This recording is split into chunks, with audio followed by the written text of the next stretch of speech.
Flee through forest shade.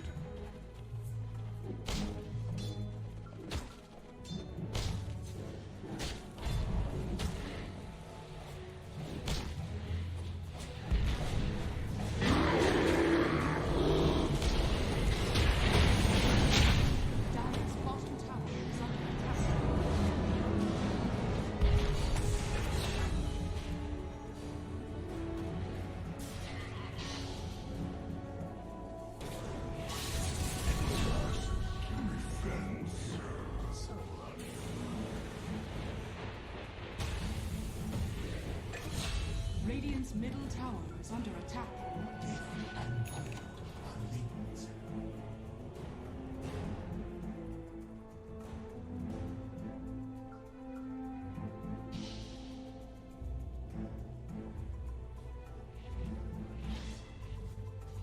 Dire's bottom tower is under attack.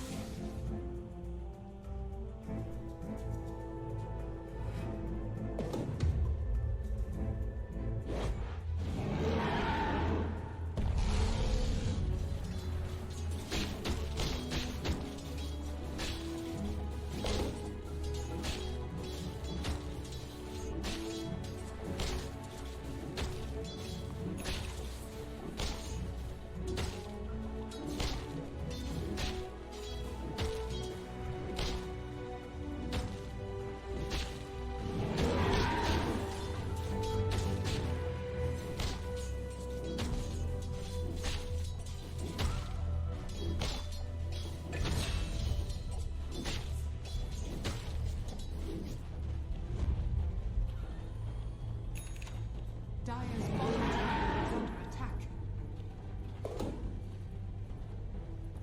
Dire's middle tower is under attack. Are scared.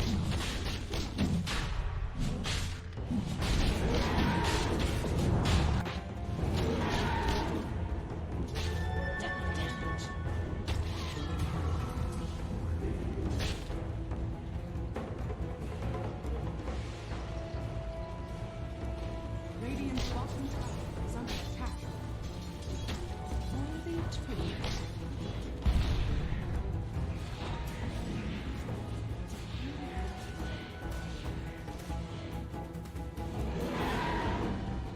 Radiant structures are fortified. Radiant's bottom tower is under attack.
is under attack.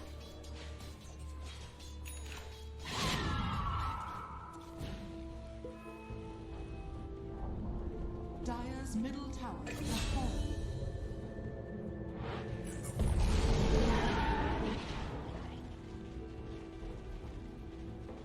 Radiant's bottom tower is under attack.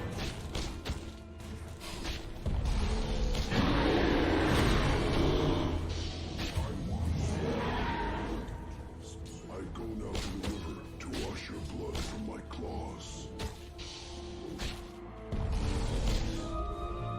Radiant's bottom tower is under attack.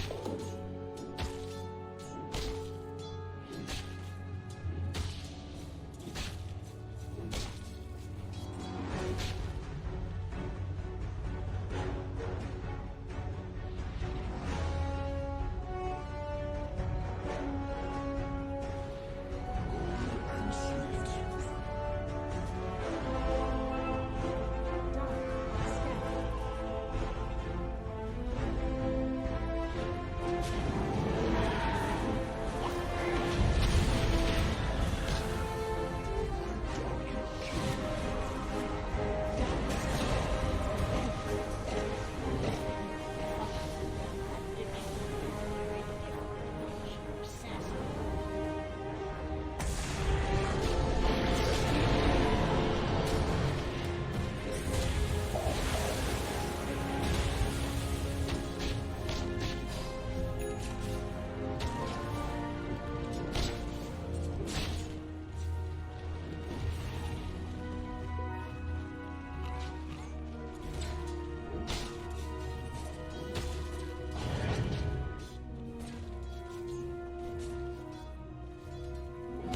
Swiftly through forest shade.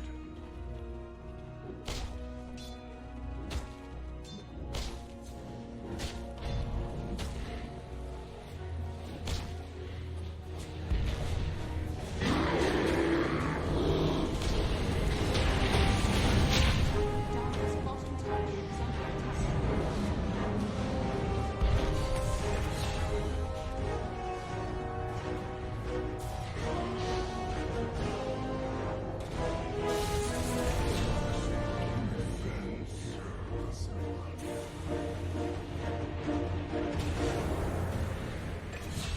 Radiant's middle tower is under attack.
Dire's middle tower is under attack. Are scared.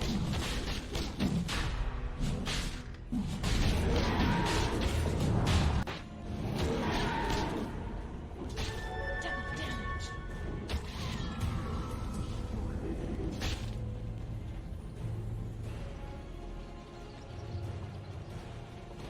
Radiant's bottom tower is under attack. Worthy tribute.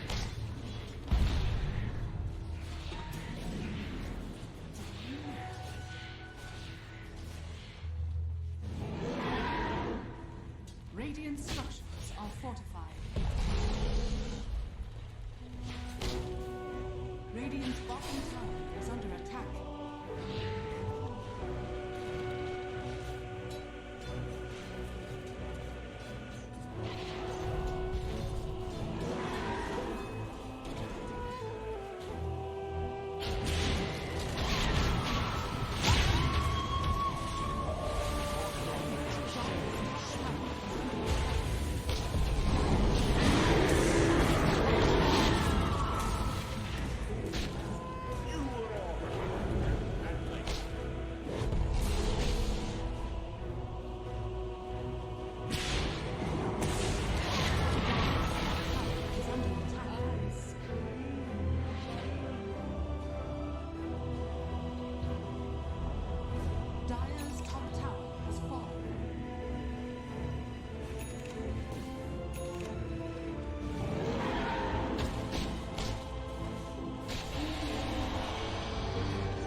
Dire's structures are fortified. Dire's middle tower is under attack.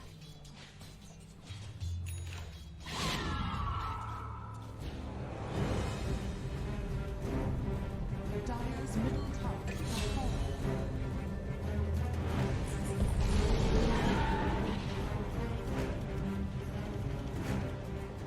Radiant's bottom tower is under attack.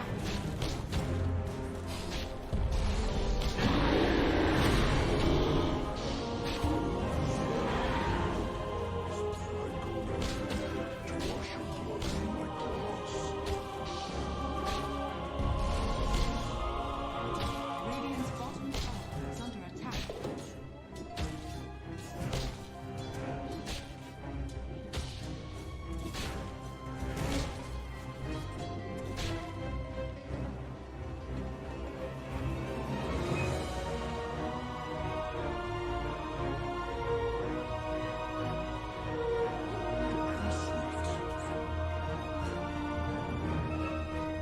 Dire are scanning.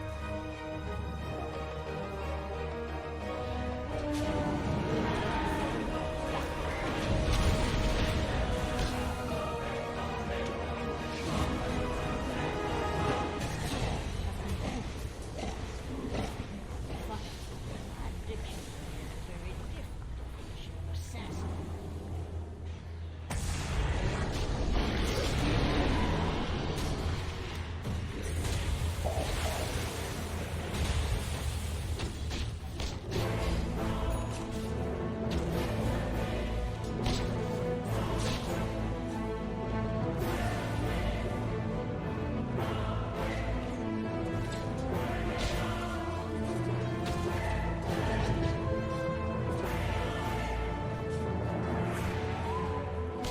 Swiftly through forest shade.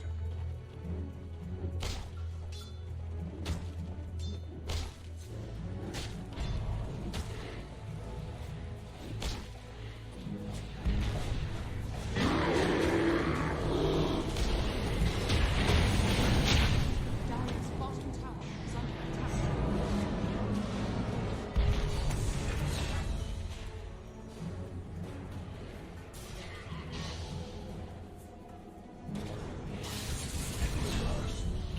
Defense.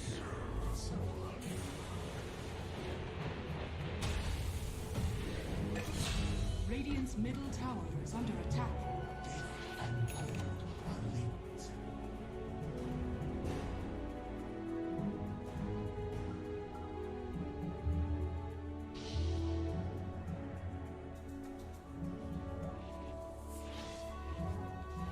Dire's bottom tower is under attack.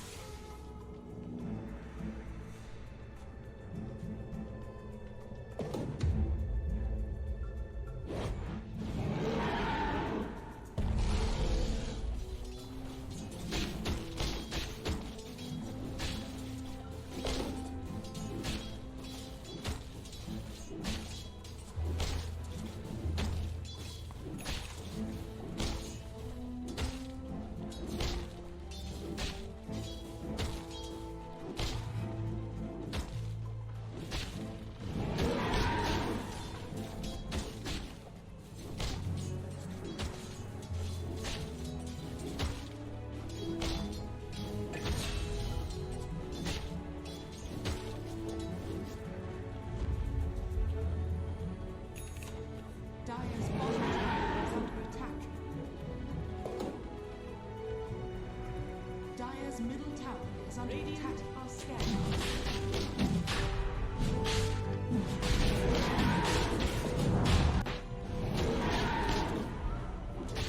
Double damage.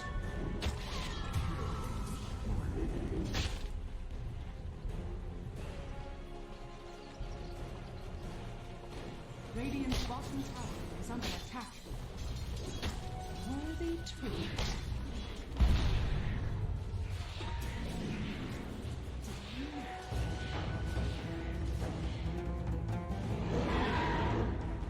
Radiant structures are fortified. Radiant's bottom tower is under attack.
bottom tower is under attack. Worthy to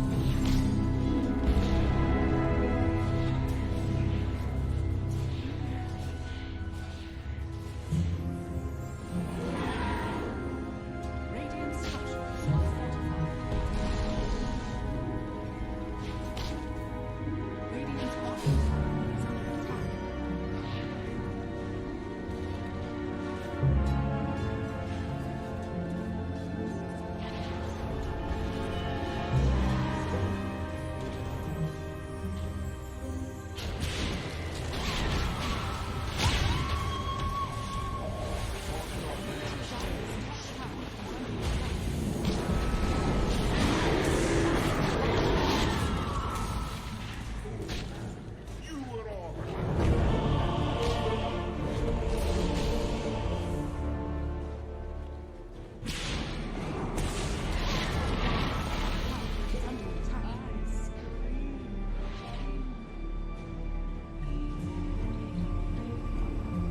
Dire's top tower has fallen.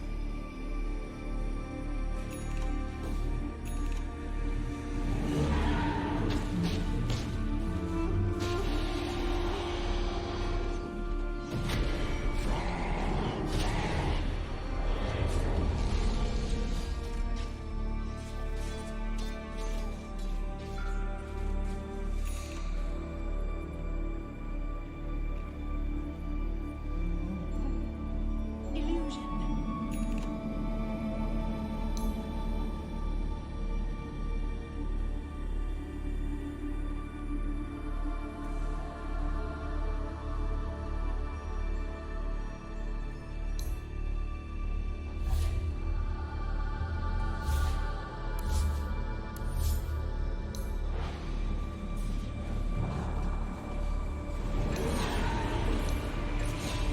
Dire's top tower.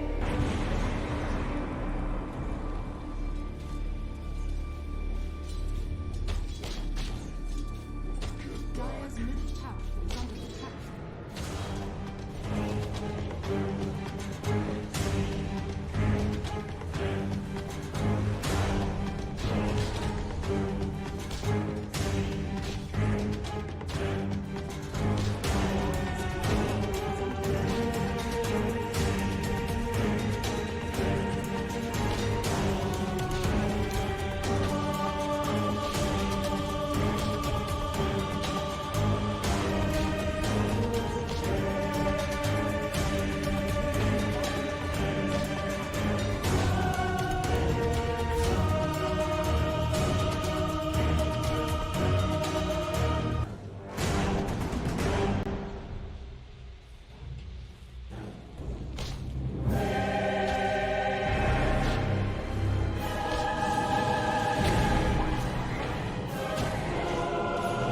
For CDC for Sparking Era Gaming. So for those of you wondering about the results of that series, there you go.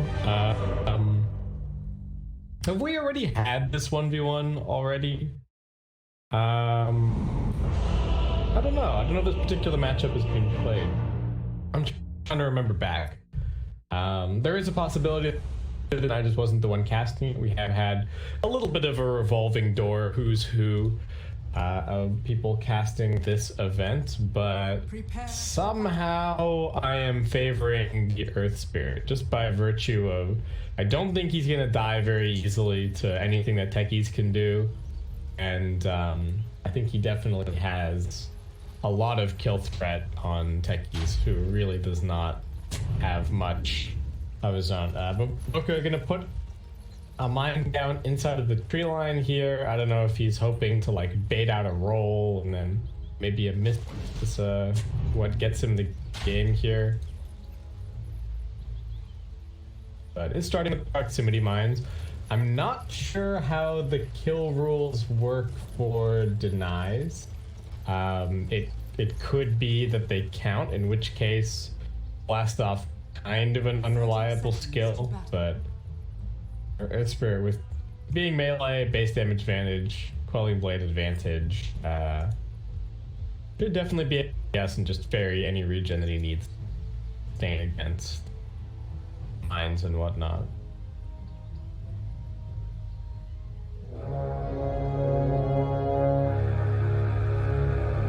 of them going to be going for the block. Could be a pretty important here for Baboka if they can win it. Team definitely needs every little bit of advantage that they can get. RNG not only doing better in terms of the overall standings in this event, but also the last 2 times that these 2 teams faced off in a best of 3, it was a 2-0 in RNG's favor. And I have to keep catching myself off because in the previous series, SRF still has the RNG tag. So every single time I look at RNG, I'm like, wait a second, is this actually CDC? But of course, it is actually RNG playing here. And well, that's just 25 gold for September. Baboka tried with the proximity mine, but it's not so easy. It does take quite a while to arm. September already going for the boulder smash early on here and already 3 CS. See if Baboka can get the second one. It does actually get it. Nicely done. More harassment. Tango's already coming out. Remember, CSing just fine, gets the range creep deny. Edge going, but Baboka pushing in the wave. Then we're going to be forced to CS into the tower for a second here. They'll still have the boulder smash. Desperately needs to get this CS. There you go. Range creep. Ooh, looks like all of these might be a little bit tough, actually. In fact, that one's gettable. 6-2 against 3-0. Coming back, popping down another couple of mines, and popping down a stasis trap as well. So you can kind of start to see the plan forming, perhaps. Gonna be going for a blade mail too. I don't know if he has the time to farm up that whole item, but Baboka's a man with the plan, at the very least. September realized that there's some mines over here. Just gonna go and grab a little bit of extra gold for himself. And I think once he buys up a couple of bracers, he really should just be unkillable. Every single mine just getting farmed up. This cannot be very fun for Baboka. He's still trying to get these CS, but 13-4 against 5-0.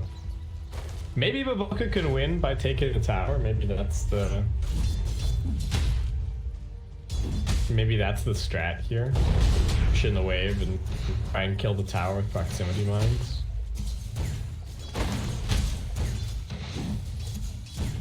For now, he's just kind of getting run at. I think if he wants to get a kill, he really has to bait the roll like under the... Gonna kind of be the only way. September already level 4.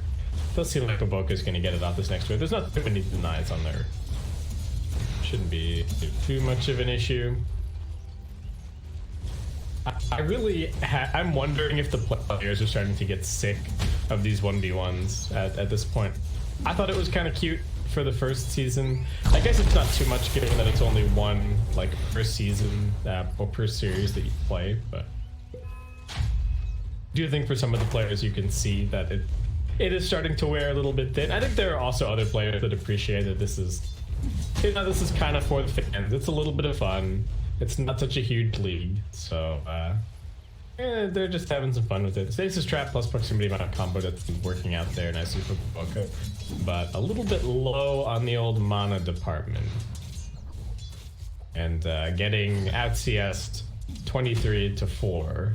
So I guess the other way that this goes is like September could just grind out a win just by virtue of being ahead on CS. Like tank up, fairy bunch of salves, hold your tower, win on the timeout. It's not fun. None of us over here are cheering for it, but you know, sometimes you got to do what you got to do to get that their draft advantage.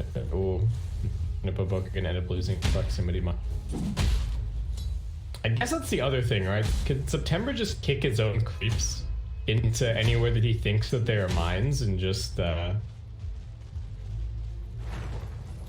like clear out the mines that way? I don't see any problem with that strat. The Ring of Trash picked up, so we'll need to buy so much regen. Focus slurping down.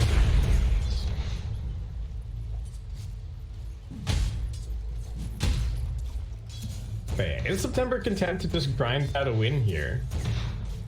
Or is he gonna try and go for a kill at level 6? Well, we'll just have to wait and see. No point in the silence just yet. Boca does have points to blast off. Again, I'm not 100% sure how the rules work for being denied, but Boca trying to stand on top of his proximity mine. And with the double, well, he does get a couple of creeps, but not going to get any damage on Earth Spirit himself. The bounties spawn in this one. No, they do, okay. Obviously, nobody's going to be allowed to go and take those. Boca almost 6. September ready with the level 6.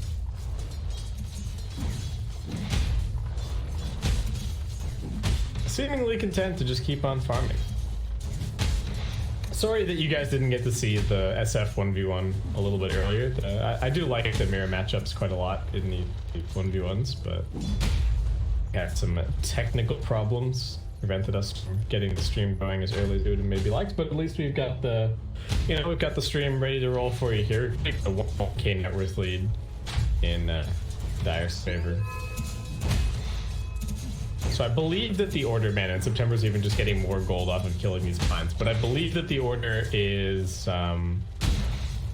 it gold, lathits? I can just bring it up. Can hit up the solo mid content. Oh, roll forward, he misses. Now he's under the tower of September. Oh, well, he's not actually going to take any damage off of that proximity mine, and now he just starts fighting up against Baboka. Still got the boulder smash. Here comes the reset. Baboka's got 2 remote mines. I don't think that's going to be enough damage. He's trying to pop everything at the last moment, but September's just a little bit too tanky on the Earth Spirit. So even though he whiffed the roll, September is going to be taking the win here. Off to a great start here in this best of 3 for DPL-CDA. We're going to head to a very short break, guys. Players should all be ready to rock and roll.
bottom tower is under attack.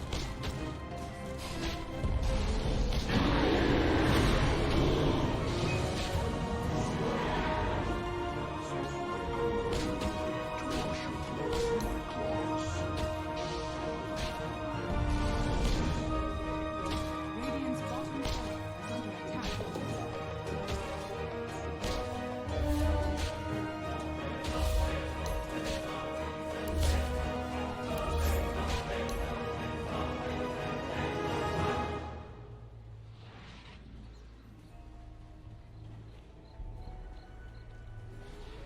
Gold and sweet. Dire are scanning.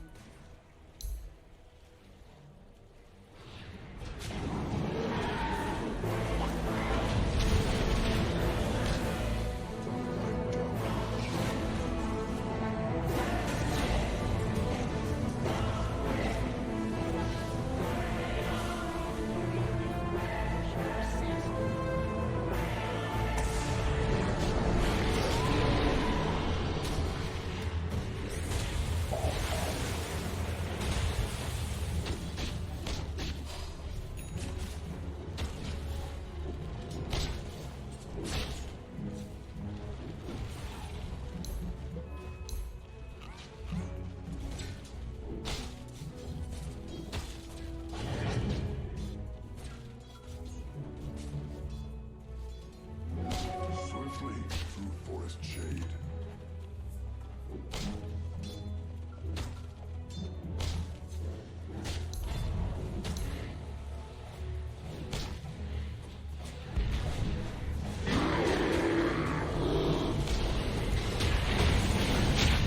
Dire's bottom tower is under attack. Defense.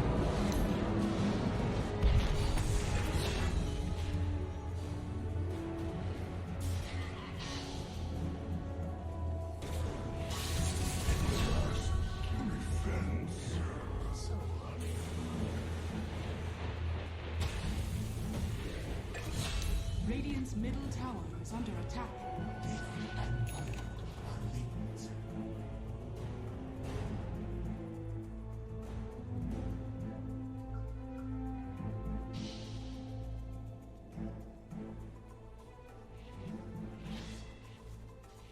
Dire's bottom tower is under attack.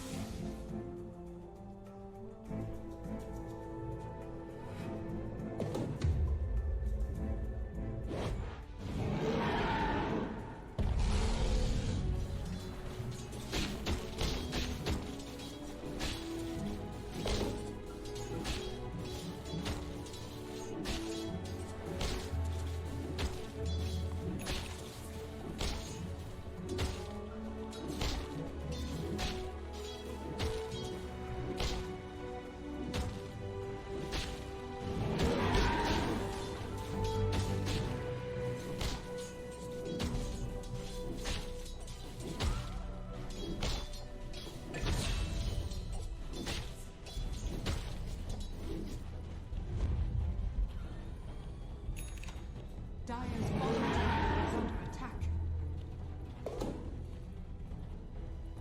Dire's middle tower is under attack. Are scanning.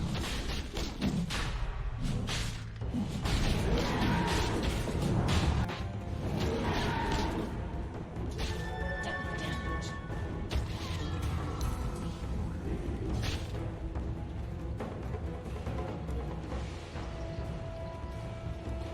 Radiant's bottom tower is under attack.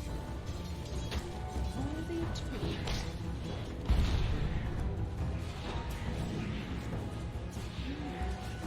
Radiant team ban. RNG's turn Radiant to victory. structures are fortified. Radiant's bottom tower is under attack. Radiant team pick. Dragon Knight.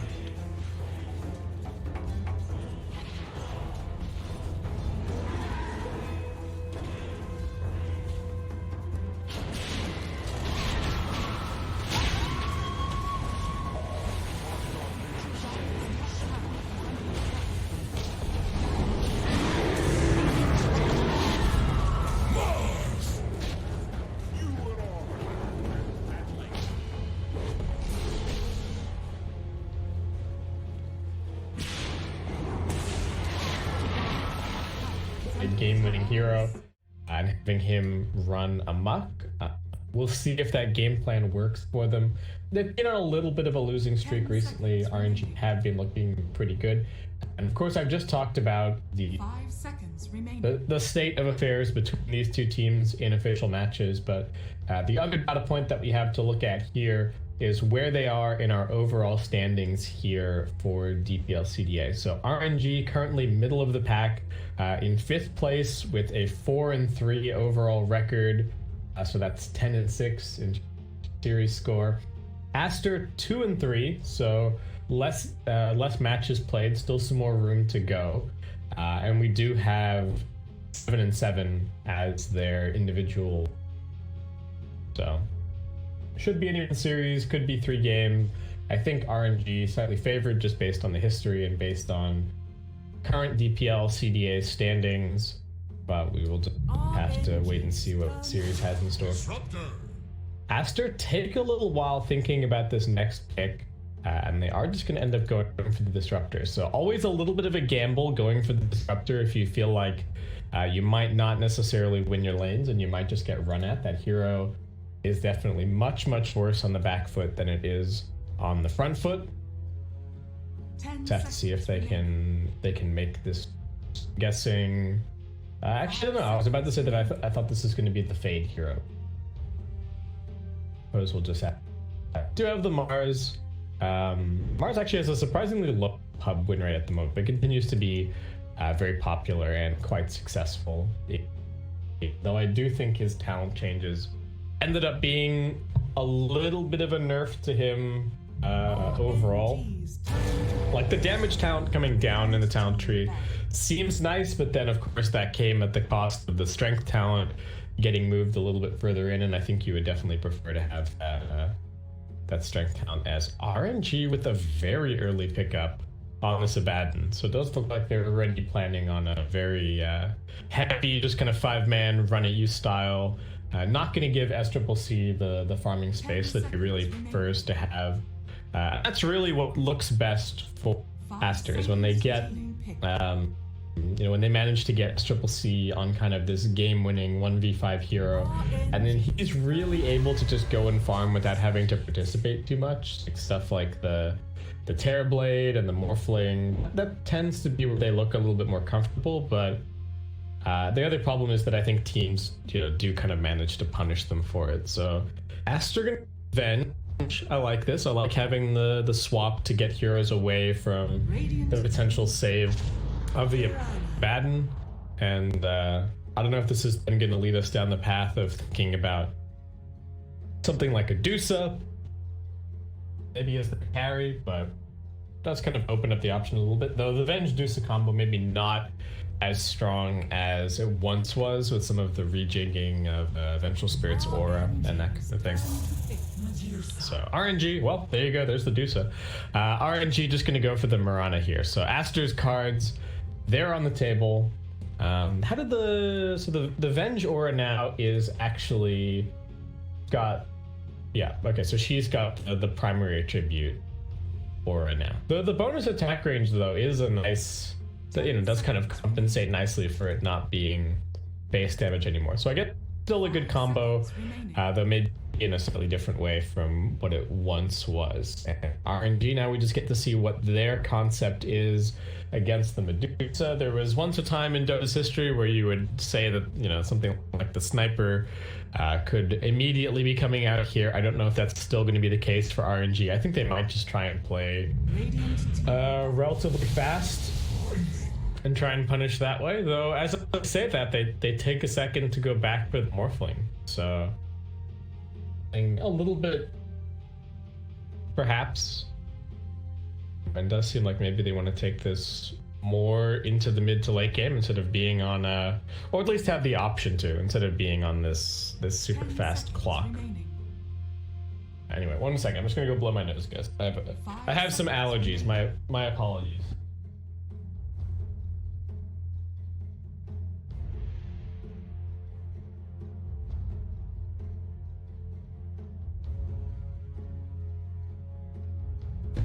Okay, I'm back. Didn't miss anything either. Aster's still thinking about this ban, what they're worried about. RNG, very flexible lanes. They could run the Morphling mid, they could run the Dragon Knight mid. Abaddon could still just be a support. That would be an option. I don't know if that's exactly what they're planning here. I guess otherwise it has to be what, position 3, and then they're just picking a 5 as the last grab. I don't know how much I like support Abaddon anymore, especially the support duo of Abaddon and Mirana. I think I would actually just prefer them to get a 5 in this situation. I was about to say Treant, but of course that's already been banned out. What else could they go for? I don't think a Lion would be terrible. I guess overall it just depends on how they feel about the Abaddon. They do have other ways to adjust this as well. You know, we could even see something like a offlane Dragon Knight, and then they would still have room for a different core elsewhere. And Aster, weighing all of that up, are just going to come back to a Void Spirit ban. I mean, Aster don't really need too much more in their lineup. I imagine that we're just going to be seeing some kind of playmaking hero for the mid lane. There's still what? There's still an Ember in the pool if they just want some kind of vessel buyer. What else is just going to run around and find kills? There's still an Invoker.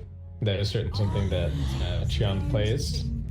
But OD is the ban. I guess it's good against both the Dragon Knight, but I would have been very surprised to see OD as the pickup. I think that would have just made Aster's lineup way too slow.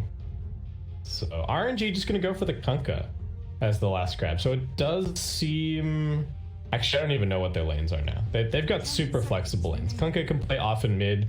Dragon Knight can play all 3. Morphling can play safe lane and mid. So they can really do whatever they want. Just decide after seeing this last grab. And Aster, the space creating hero for them.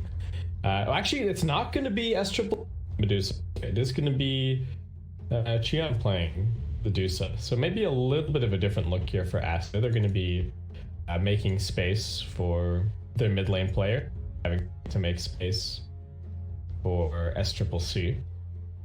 Man, the Venomancer has really been gaining some popularity in China as of late. So what, he's got the healing reduction against the Morphling and the Dragon Knight. He's probably just going to buy a vessel as fast as humanly possible this game. And for RNG, what are they up to? So they got Monet on the Morphling. Looks like Setsu just going to be taking that Kunkka mid, get the levels up fast, enable some more ganking. You know, they do have X Arrow as a potential combo this game, so that's pretty scary if you're anybody over on the side of Aster. They do have some counter initiation potential from the Baboka Vengeful Spirit, but that is about it. And it's just going to be a position 5 Abaddon Flywin playing the offlane DK.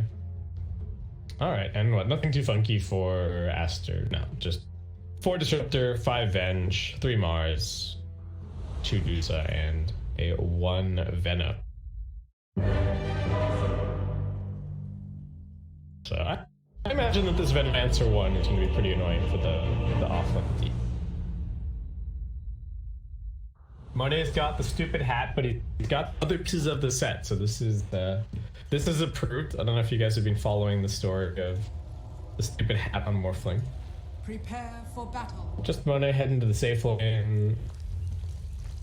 What else is going on? Okay, so Venomancer is actually going mid. They're putting their Dusa in the safe lane, kind of out of harm's way. I imagine that Aster, as much as possible, just going to be trying to hold on to their mid tier 1 and their bottom tier 1 for a really long time. Continue to give Dusa access to the Ancients. Baboka might even try with the Wave of Terror to come over here and stack this a couple of times just to enable super farm for the Medusa a little bit further down the line. And for RNG, it's very much all about running at the buildings, taking out the early tier 1s. Flying straight in here, channeling up. Super face checking the high ground, but he is not your level 6 Abaddon just yet, so does still need to be a little bit careful. arrow sailing through, and the Breathe Fire already skilled up for the Dragon Knight, 30 helping out a seconds little to battle. damage reduction. They just kind of running Monet up top, just trading some auto attacks so far, not bothering to strike. Might actually end up being, who knows? I was about to say it might end up being like 3 bounties for Boca. And already just defensive warding, keeping eyes up on new rotations. The They even battle have begins. the root. No, with both of these wards, they've somehow managed to not have vision of either rune. So they're really just trying to cover rotations and protect their Venomancer a little bit mid, I suppose. They really need to see where the Mirana is moving, because anytime that the Mirana is off map, it could be looking to set up an X arrow. Like I said before, they really just don't have a whole lot of counterplay against that. So that seems to be what the warding situation is. We do have this small camp already being blocked out by September, though he will probably come over here and like fake out he's doing some other stuff. Wait, did he just hit the melee creep? Man, this was melee creep dove to save his range creep brethren there. It's still gonna get pushed in pretty heavily regardless. Do they get that last hit? It looks, actually I don't know if the Dragon Knight got it. Dusa does have 1 deny, so that may be an range creep. Up top, Fade just starting with some boots of speed on this, I guess. Can't really make the best use of the Thunderstrike up against the Aphotic shields, so that's that. SC, alright, just needs to set himself up. Success, nice. Gets pretty much everything into the tower. And Setsu takes a couple of free tower shots, so he's gonna be pretty happy with that. Mirana has the arrow back off cooldown. Remember, just a little bit of poke, a little bit of prod, a little bit of harassment. Fade already does not have the mana for another Thunderstrike. I don't know if I'm a huge fan of the boots first. I mean, I guess it means that Super can't run at him and just hit him, but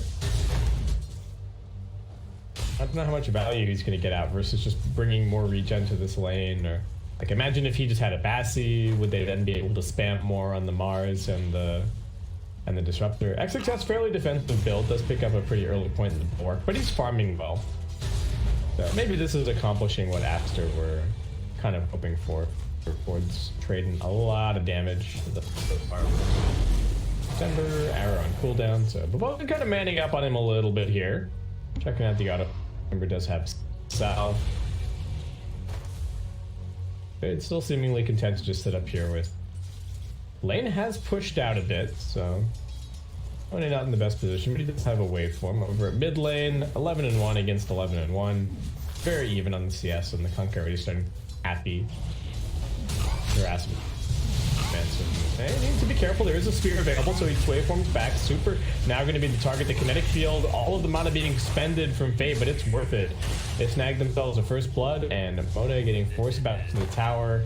Fate even looking for a couple more pot shots there, and Monet going to be begging his support for a south. This looks like Super going to be TPing that one back out in a second. Ooh. September, alright, so he has rotated over towards mid, but just finding a little bit of farm right now. And again, these wards, he has probably been spotted on his rotation. Unlikely that SC is going to play up too far on the lane. Back. Does none of the X is on cooldown. That's who just went to get a bottle refill. Yeah, he's just finding a little bit of farm with the arrow while they wait for the X to come back up cooldown. They does a successful side pull here. Super's got a single pull going, but that's gonna kill absolutely none of his creeps. So this is now gonna push out pretty heavily. Super still just trying to man up. XXS does manage to get that last the big creep, and Fade kind of walking over towards mid lane currently. Looks like maybe just hoping to secure the Formant Rune away from the Kunkka. The Setsu does already have a full bottle, so not a huge heal. There's a regen down here. Or an arrow attempted, but nice little sidestep. Okay, so he bottled up his Mirana a little bit before he grabbed that regen. That's pretty nice. Super. Ooh, We're looking for the pull. He is going to get it up here, but again, it's just a single pull and no real option to connect. Big Camp's dead, so he can't pull this himself. Monet up to the 19 CS, and XXS doing fantastically. Already has the full soul ring picked up, just queuing up a ring of health after that.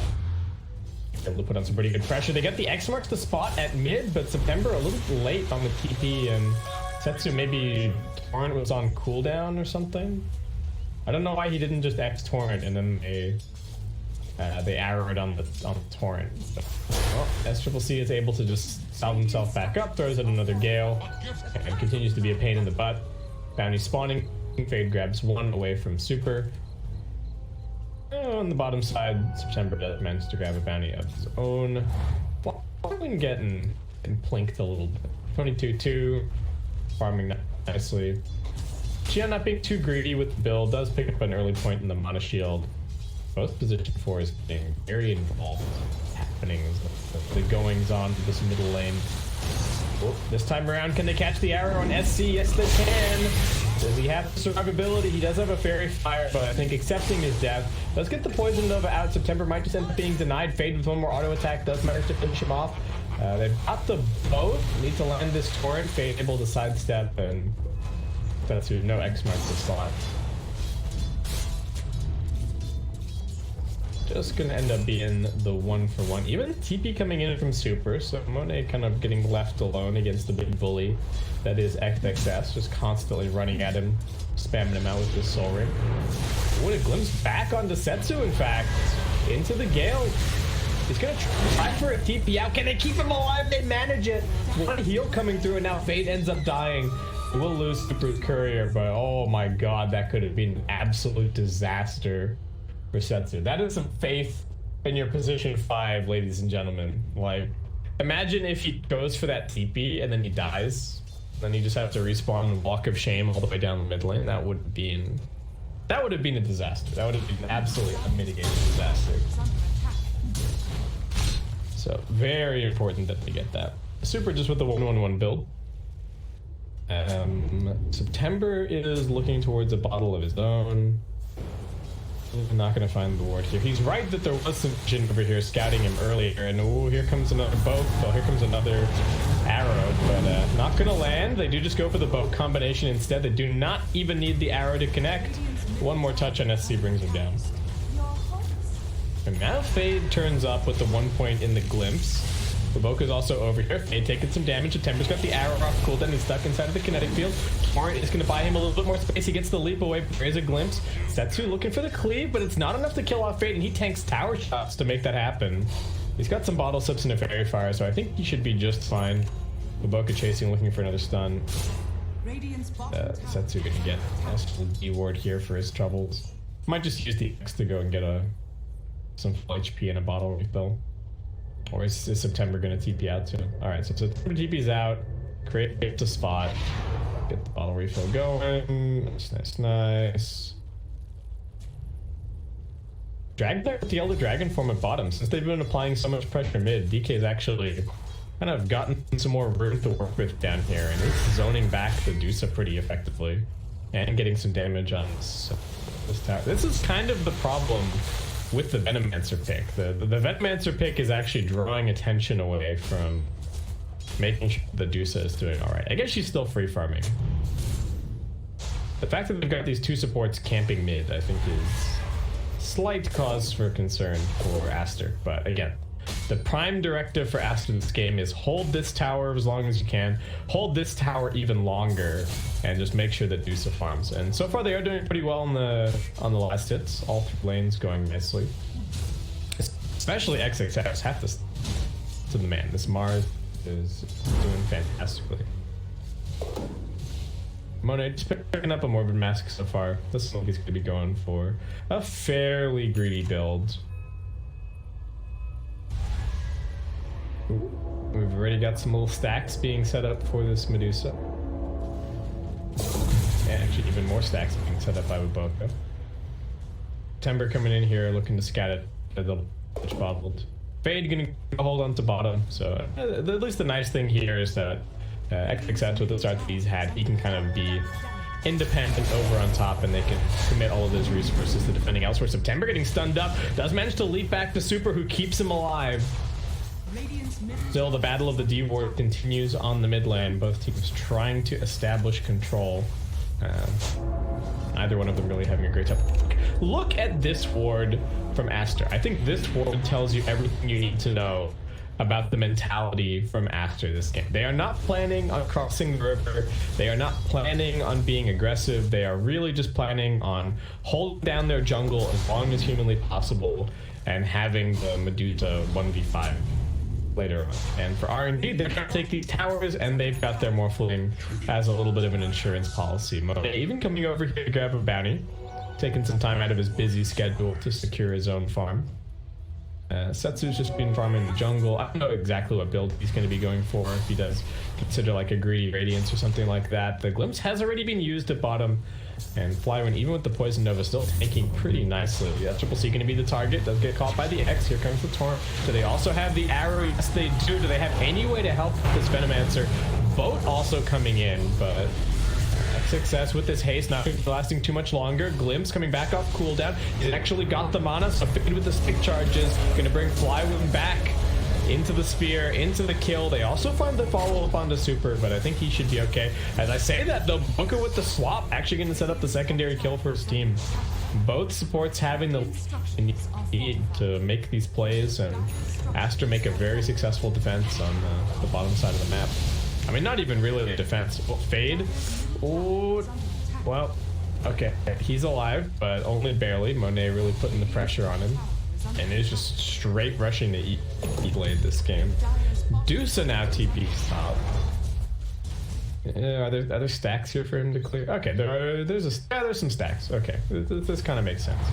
I was a little bit like, oh, is this really where Deuce wants to be playing? But I guess he's forced to. XX has TP bottom, and yeah, they were losing a lot of life on that tower. So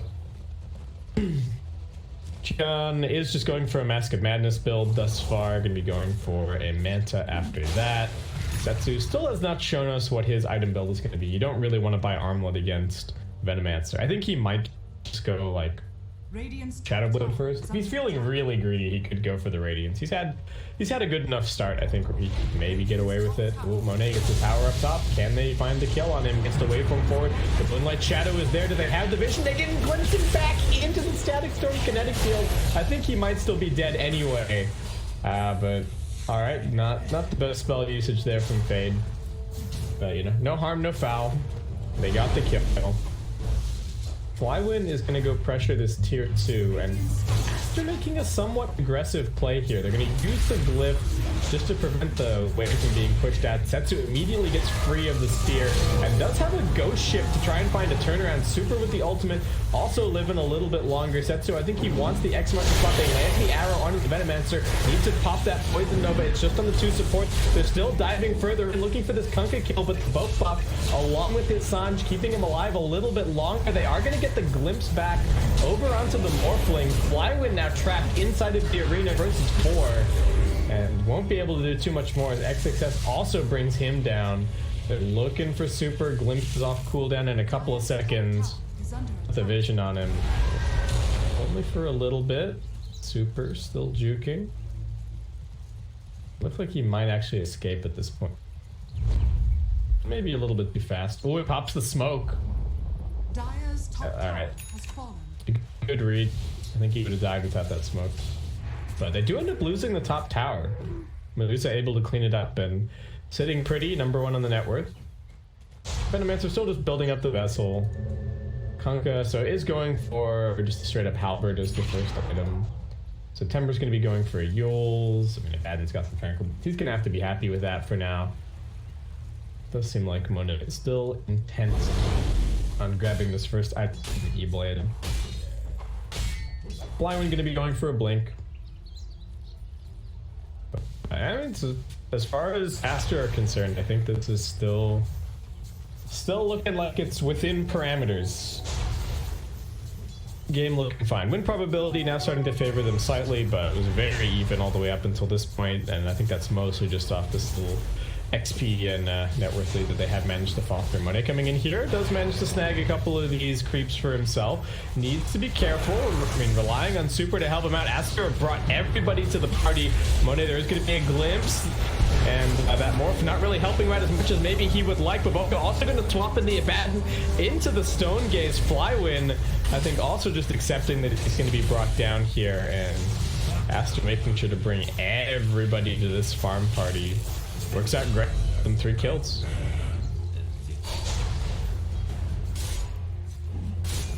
I don't know if RNG have any business being there without their Kanka, but Dusa is huge. Not only has Qian had free farm and stacks, got kills, and he's got a tower lasted, so this is a pretty ideal setup.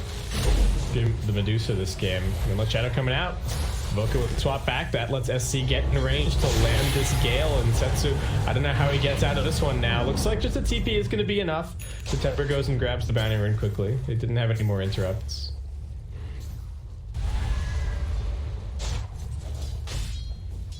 Flywin really wants this mid-tier 1 tower, but Qian just going to farm his way in position to defend that. Should be fine. And Monet, I think, really not as farmed as RNG would like at this point. Those 2 deaths going to slow him down pretty significantly. Doesn't have a kill to his name just yet. And yeah, really needs to get his farm on if he's going to keep up with this Medusa at all. And yeah, this is a Dusa who's already got the maxed out Vengeance Aura as well, helping her out.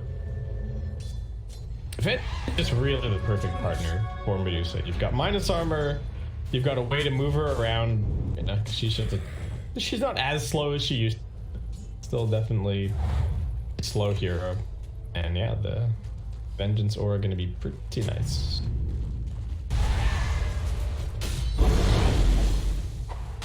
Okay, so Flywin, he's got his blink coming out on the courier right now. We almost have this full halberd being completed up for Setsu. He's going to land the Torn on the Medusa, but Qian's still pretty tanky, and XXS up on the front lines with his full hood.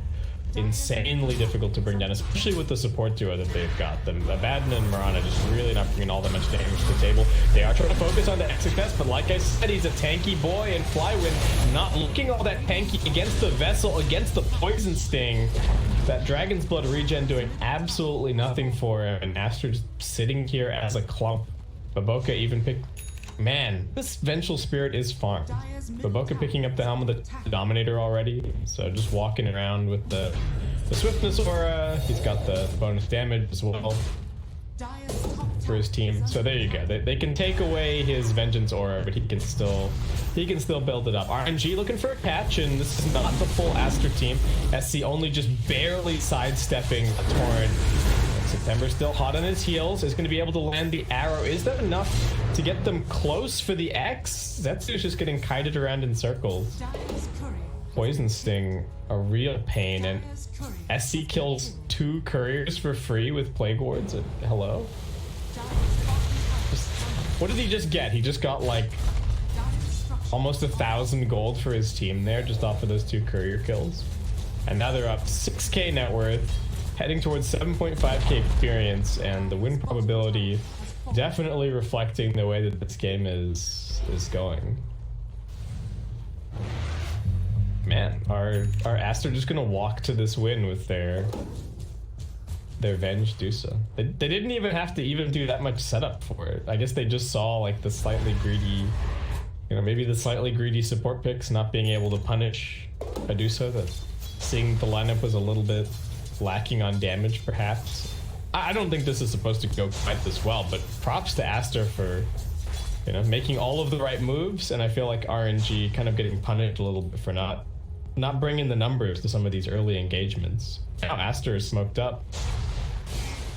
I said Disruptor's bad on the back foot, but they're on the front foot for sure. Here, Setsu feeling a little bit tanky with the Halberd. Super is there to help him out, so he's not going to get caught inside of the kinetic field. He will get glimpsed back into it, though. He has the X to keep him alive, so that is an empty arena for XXS. And now RNG, can they find some kind of a catch? They do have this Blink Dagger available on the Dragon Knight, but no Dragon Tail for a little bit. They are going to get the Spear back on Setsu into the Static Storm kinetic field. He tries with the Illusion Rune to get out, but there's just too much beef on this Aster side. They keep on walking forward. Monet, I mean, he's got the morph, but it's not going to give him enough survivability. It looks like he does get the stun out, but this Dusa is just walking forward, right-clicking people. Kunkka buys back, but he's already been slowed.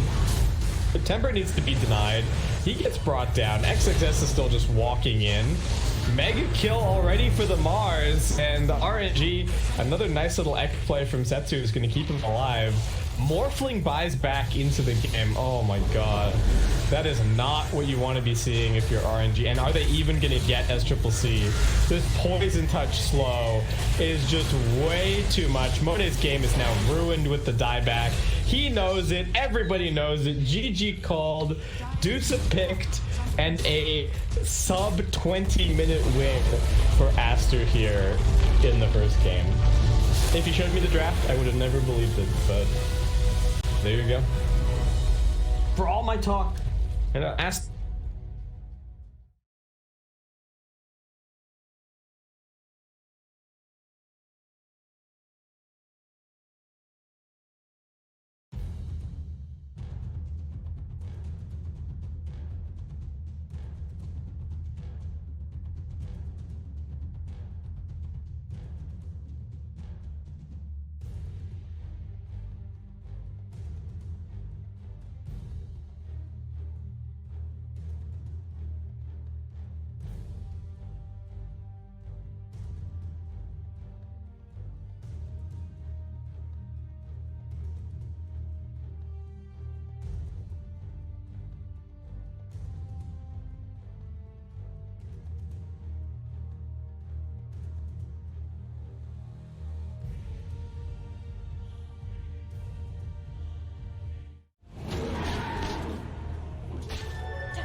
bottom tower is under attack.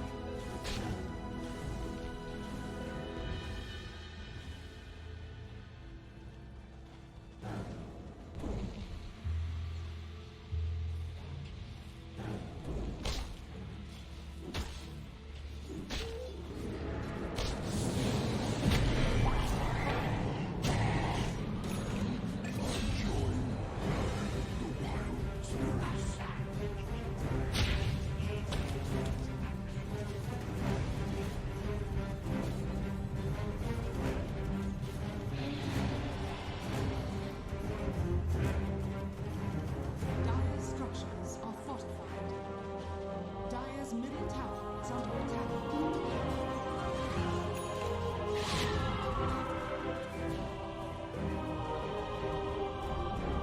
Dire's middle tower is falling.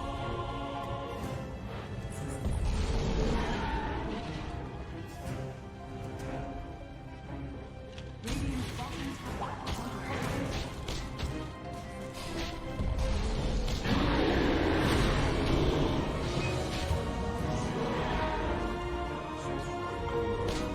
To wash your blood from my claws. Radiant's bottom tower is under attack.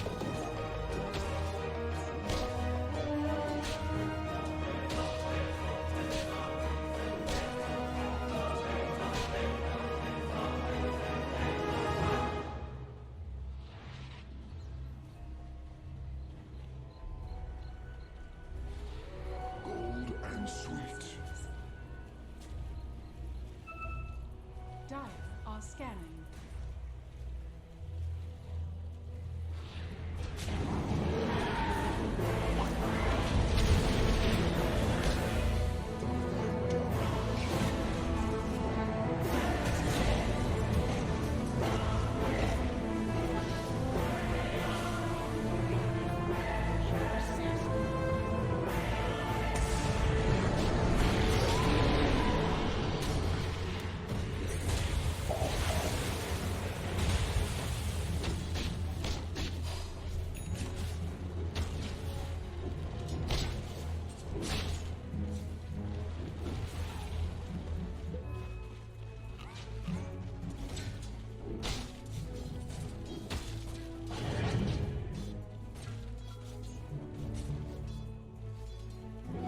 Swiftly through forest shade.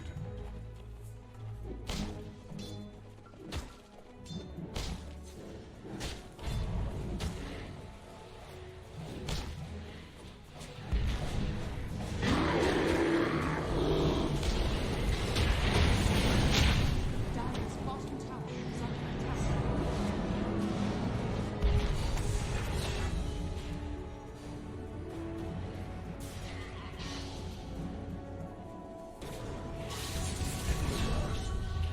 Defense.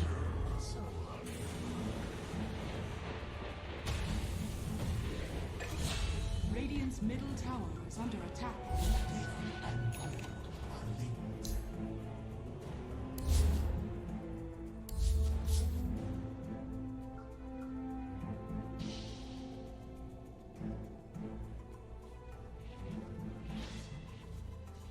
Dire's bottom tower is under attack.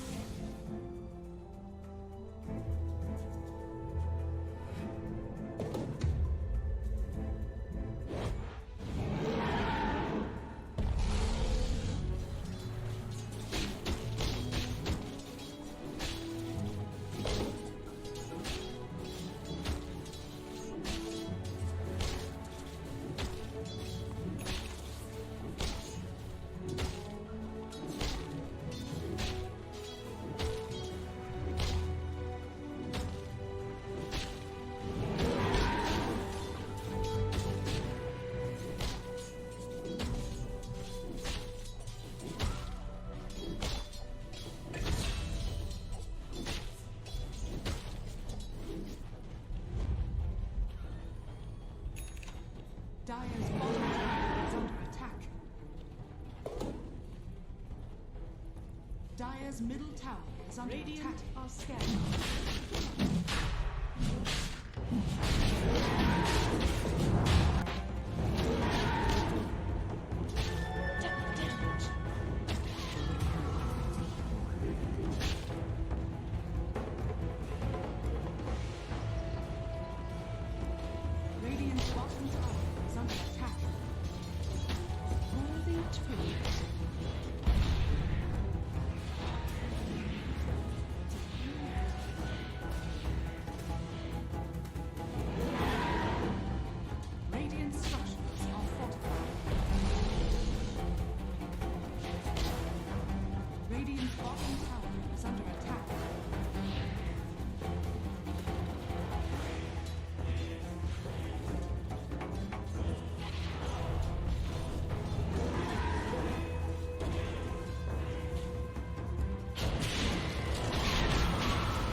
Radiant team ban. RNG's turn to ban. Radiant team ban.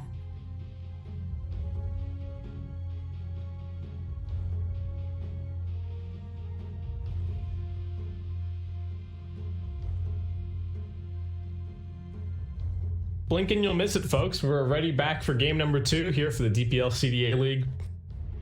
We've got Team ASTER versus RNG, and ASTER 10 seconds. put in some work in that first game. Nice draft. The Venomancer pick working out beautifully. That Vengeful Spirit from Baboko.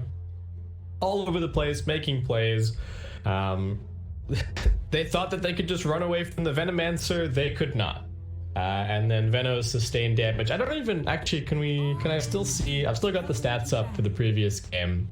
Kind of wanted to have a look at the hero damage dealt a little bit, because Venomancer did plenty. The Poison Nova was gross, and just not being able to get away from Venomancer Medusa. The glimpse and the swap was exactly what the doctor ordered, and RNG Radiant team pick. pick it up a little bit here, and you know, maybe they're fired up now here for game number 2.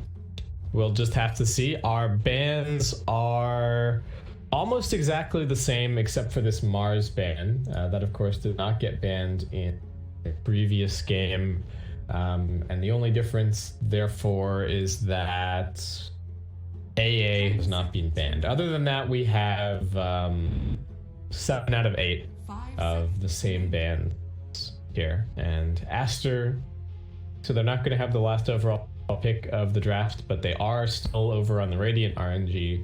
I think RNG opted for second pick and ASTER opting for Radiant this time around.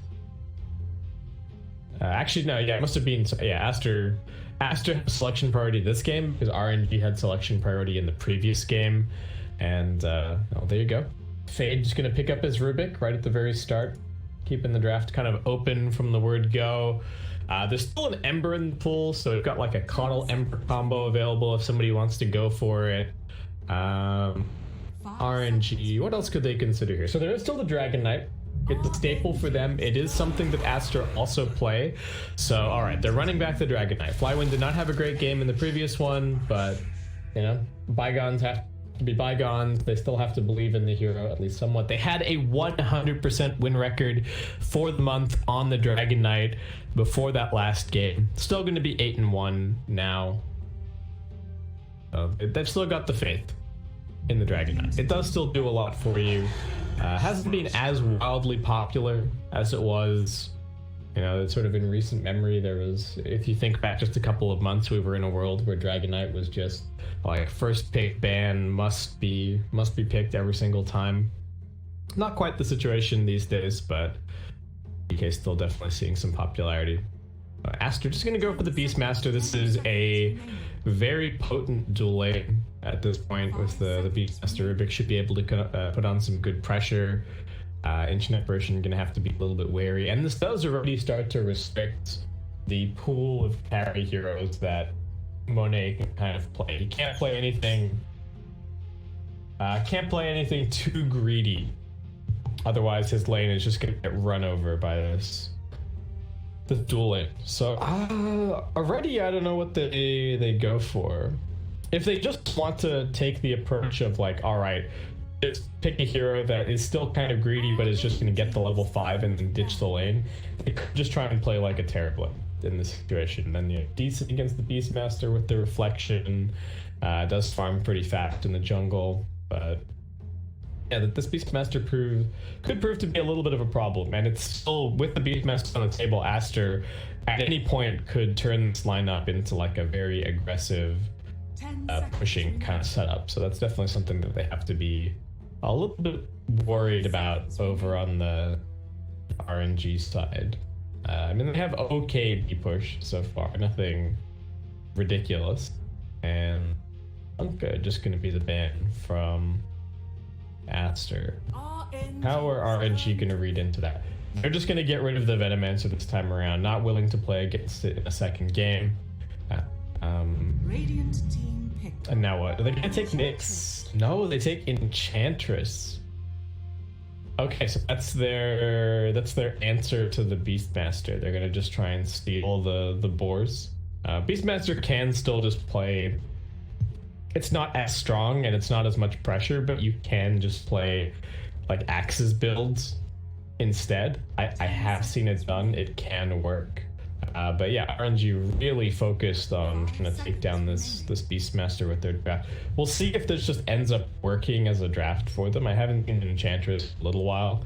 And they're going to be really reliant on Dragon Knight getting a blink this game to have any form of lockdown, because the two supports are not bringing a whole lot to the table. They damage though. They can't afford to go for something like a Void Spirit somewhere else, or the Ember Spirit, one of these heroes that brings some damage but is also going to bring a lot of catch to your lineup. And ASTER, this is the point in the previous draft where we saw them just like snap pick Ventusa. They had the 1-2 punch of a combination ready to go. Don't know if they're quite going to have the same thing here. So what's looking good against this RNG line? Like, magical damage looks pretty good. I don't mind this Phoenix. Actually, wait a second. I was about to say that, all right, I don't mind this Phoenix pick, but as much as RNG do not have ways to kill the egg, I do think Rubik Phoenix is a little bit of a greedy support. Unless they're doing some, like, I don't know, position 5 Beastmaster or something, and then is Phoenix going to be a 3? Is there a world where they're like, ah, crap, they've counterpicked our Beastmaster, maybe we just have to deprioritize him? Phoenix coming in, RNG. What do they think about in terms of answers for this? I mean, there's still like a jug in the pool. I don't know how amazing that looks. I still don't mind like the ember here. What else? What are you thinking about, Aaron? Like I said before, this is a pretty important both of these two teams in terms of their current standings in the DPL-CDA.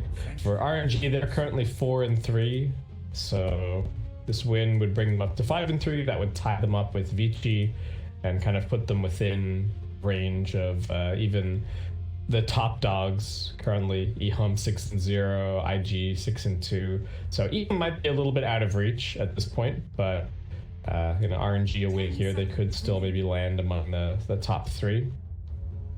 And RNG just gonna go for the Phantom Lancer. Okay, so that's their, I mean, it's kind of a Phoenix counter. The Rubik is pretty good against you early on, and ASTER once again using these sort of middle picks for just a big whatever support plus core combo they feel is good. And the Phoenix Void certainly looking all right here. And AA could be a little bit annoying for the Void to play up against. And they did not have the last overall pick of the draft, so they are going to have to pick their mid without knowing what the matchup is. That might mean that they end up grabbing like maybe just a Lina in this spot. I think Lina would be all right. I think like something like Lesh kind of crosses your mind against the Phantom Lancer, but I don't know if you want to pick the Lesh into an unknown matchup. And for RNG, it does just kind of seem like they're going to be going for the Dragon Knight offlane again.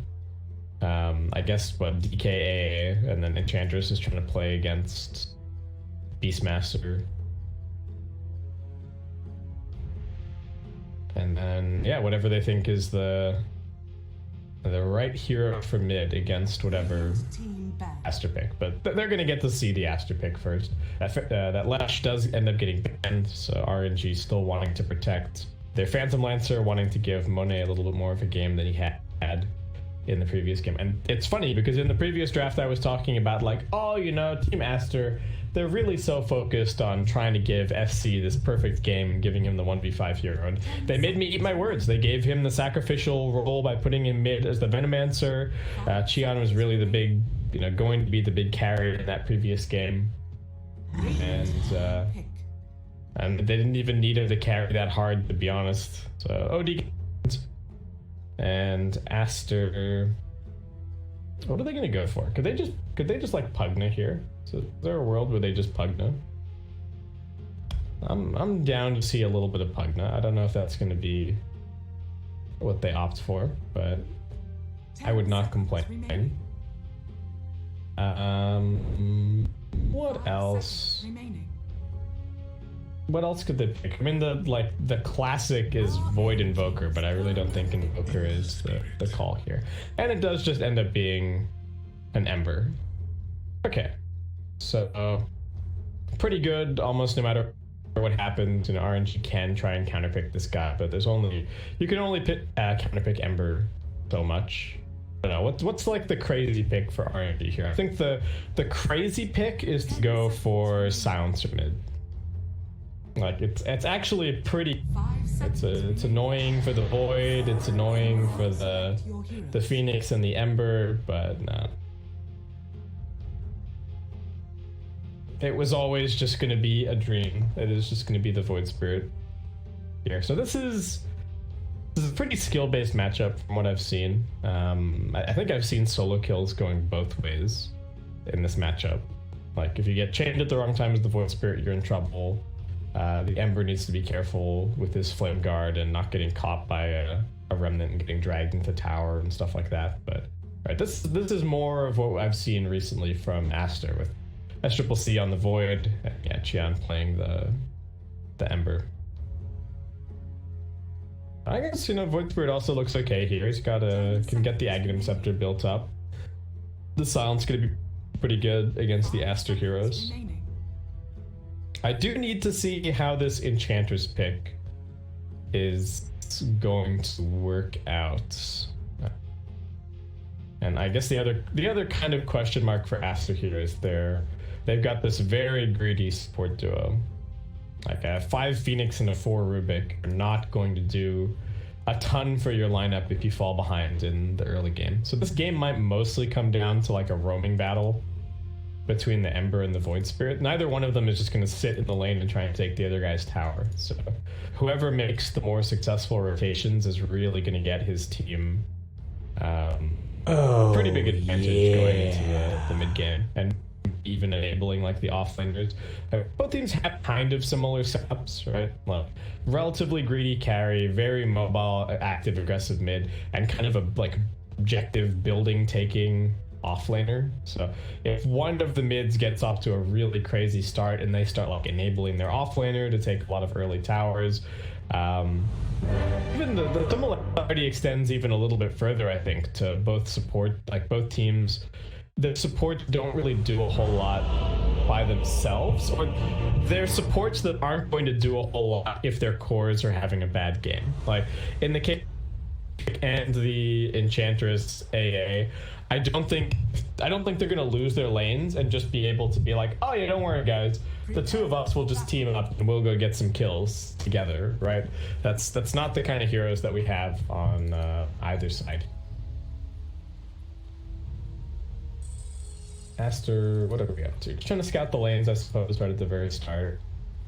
Mona doesn't have the Ring of Tarrasque queued up, but I do want to see what he opts for. If he's going to go for maybe a more, I don't even want to say traditional, but like, the wands, multi-wraith bands, heads into Diffusal Blade as fast as possible. Maybe not buying any of the regen items like the Hood or the Ring of Tarrasque or anything like that.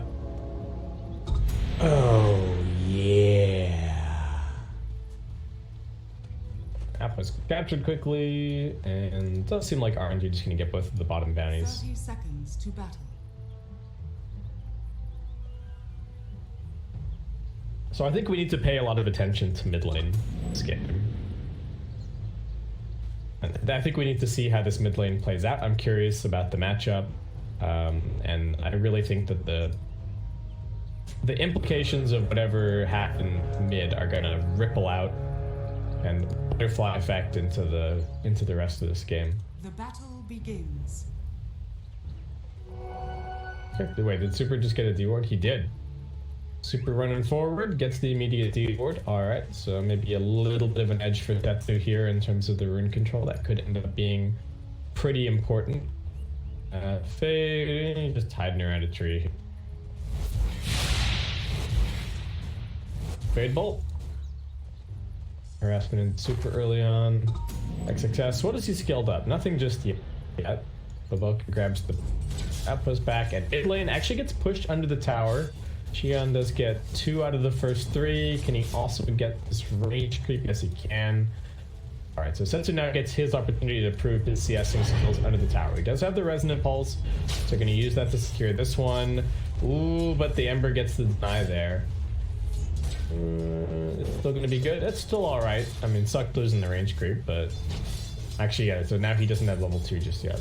A slight edge for Qian to pressure. Up top, what do we got? So just the inner beast for XXS, but that prompts the immediate impetus out of Super for the harassment. Bottom lane, Timber already doing some damage to SCCC. Looks like Bo3's maybe borne the brunt of it so far. He's picked up a salve just to help out his carry if required.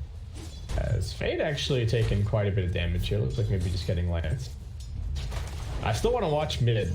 Can everybody please chill out in the side lanes? I really want to see how this matchup goes. We're still bouncing off the towers.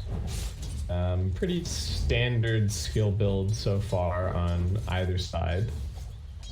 Really just a very dedicated CS war. We tried to get the little bit of harassment and the last hit slightly off of AoE. Dive through. Just going to be some harassment. SCCC has already used the time walk. Nothing crazy aggressive.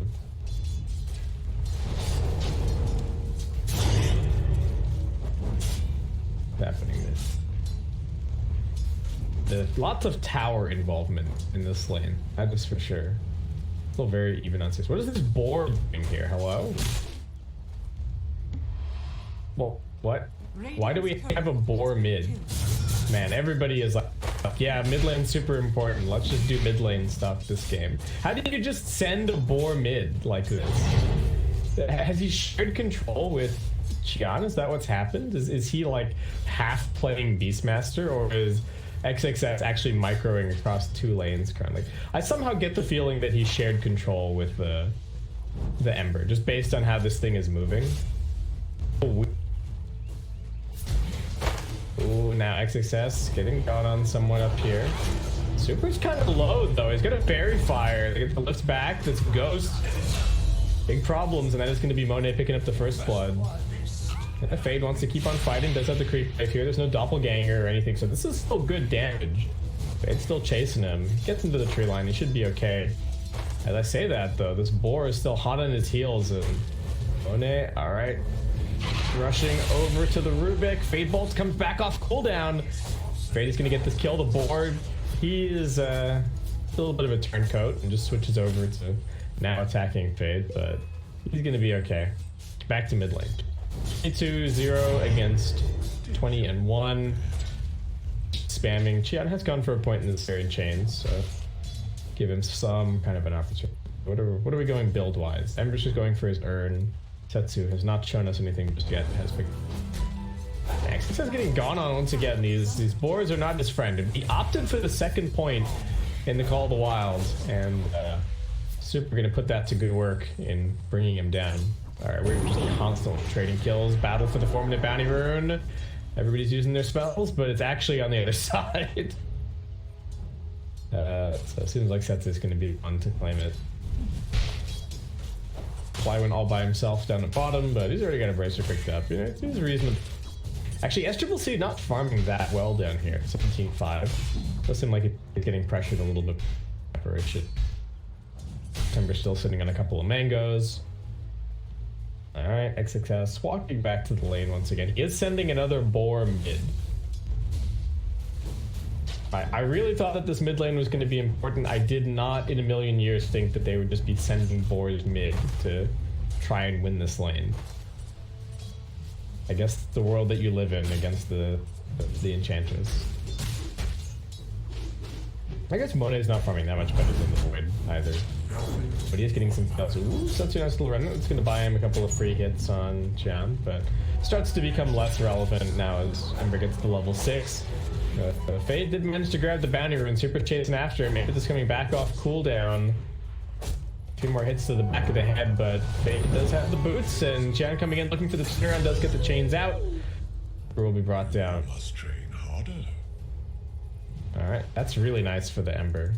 Again, any little bit of a lead is going to translate quite a lot into the overall shape of this game.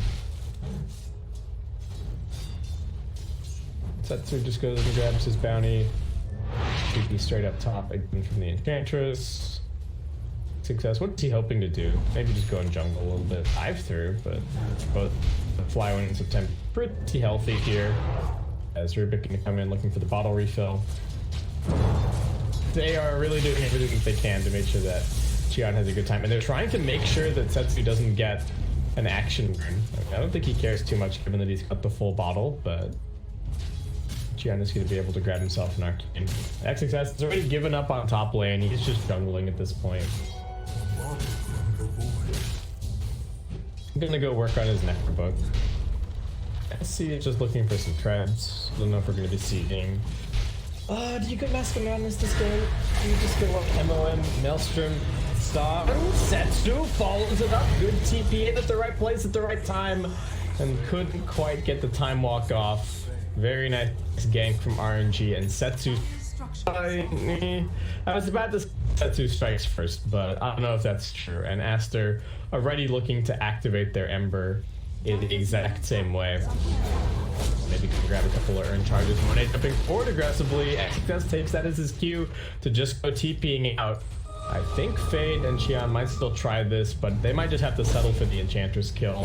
They lift him back into the Flame Guard, and yeah, nowhere to hide for Super. Gets worked down. Well, not the kill that they were maybe hoping for, but still pretty good to get these charges going early on. The Ember. They're too unhappy with that. Yeah, it does seem like SC is going to be going for the Mask of Madness build-up.